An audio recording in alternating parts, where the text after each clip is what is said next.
ওমানের বর্তমান পরিস্থিতি নিয়ে আপনার মনে যে দুশ্চিন্তা কাজ করছে তা খুবই স্বাভাবিক। 2026 সালের মার্চের শুরু থেকে ওমান এবং পার্শ্ববর্তী অঞ্চলে কিছু সামরিক উত্তেজনা বা ড্রোন হামলার খবর পাওয়া যাচ্ছে, যা আপনার যুদ্ধ যুদ্ধ সংক্রান্ত প্রশ্নের মূল কারণ হতে পারে। নিচে বর্তমান পরিস্থিতি সহজভাবে তুলে ধরা হলো। ওমানে কি যুদ্ধ চলছে? না, ওমান সরাসরি কোনো দেশের সাথে যুদ্ধে লিপ্ত নয়। তবে 1 মার্চ 2026 থেকে ইরান ও ইসরায়েল আমেরিকা উত্তেজনার প্রেক্ষাপটে ওমানের কিছু জায়গায়, যেমন দুকুম বন্দর ও সালালা বন্দর, ড্রোন হামলার ঘটনা ঘটেছে। ওমান সরকার এই পরিস্থিতির ওপর কড়া নজর রাখছে এবং পরিস্থিতি শান্ত করার জন্য আন্তর্জাতিকভাবে মধ্যস্থতা করার চেষ্টা চালিয়ে যাচ্ছে। সাধারণ জনজীবন এবং প্রবাসী এলাকাগুলো এখনো আগের মতোই স্বাভাবিক আছে, তবে বন্দর এলাকাগুলোতে নিরাপত্তা জোরদার করা হয়েছে। 2. ভিসা কি আদেও বন্ধ? ভিসা নিয়ে বিভ্রান্ত হওয়ার কিছু নেই।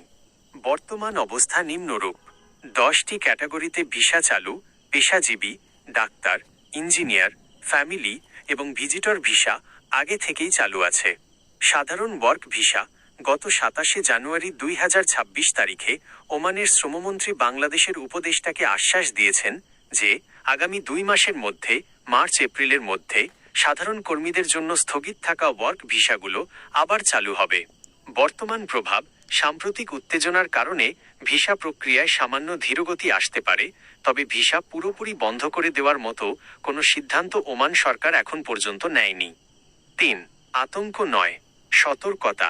আপনার মতো অনেক প্রবাসী বা যারা যেতে চাচ্ছেন তারা চিন্তিত হতে পারেন।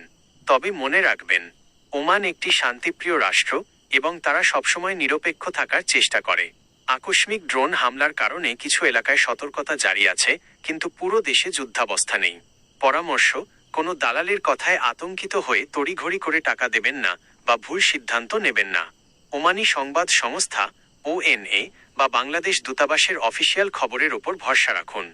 সারকথা: পরিস্থিতি কিছুটা সংবেদনশীল হলেও এটি পুরোদমে যুদ্ধ নয়। ভিসা চালুর প্রক্রিয়াটি এখনো ইতিবাচক পথেই আছে।